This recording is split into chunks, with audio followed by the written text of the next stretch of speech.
Every commandment, Deuteronomy 8:1, every commandment which I command you today, you must be careful to observe, that you may live and multiply, that you may live and multiply. Acquaint yourself so you live in peace. So all good comes to you. We saw Job in Job 22, verse 21. And this is similar.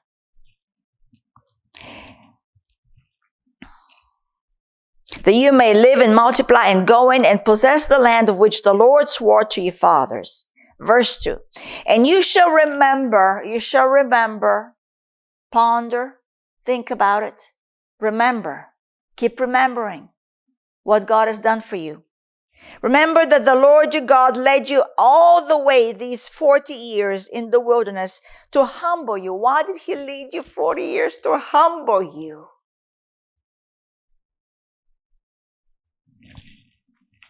And test you.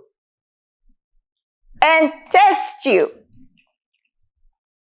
Whether you would keep his commandment or not.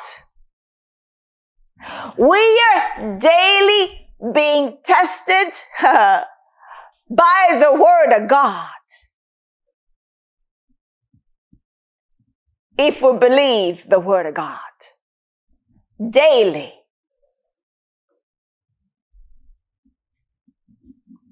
And that looks like, when we do believe the word of God, a humbling to the word of God.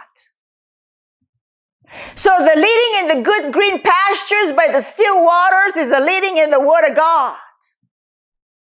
But whether you go with that lead is dependent on you. That's where the testing comes in. Will you follow the lead? Or will you follow the form of the world that's coming to nothing? It's coming to nothing.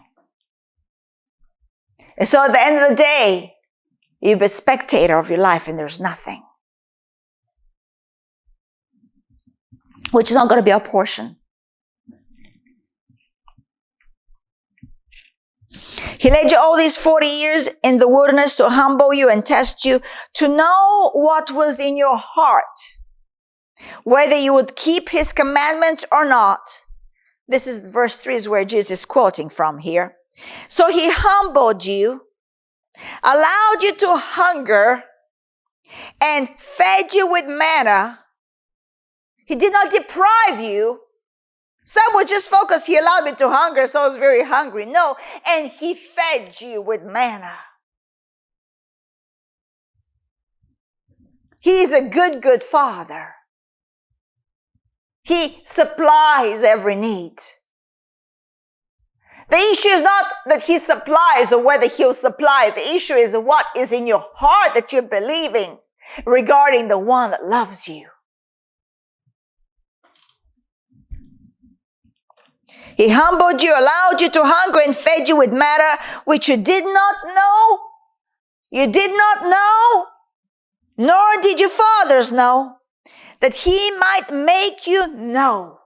He wants to make you to know something. That man shall not live by bread alone.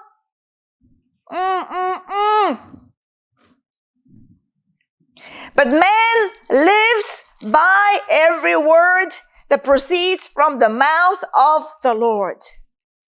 And then he says, your garments did not wear out on you, nor did your foot swell these 40 years. I take care of you. I take good care of you. But I want to see what is in your heart. Will you believe me? Will you believe the word that's in your lap? You should know in your heart that as a man chastens his son, so the Lord your God chastens you.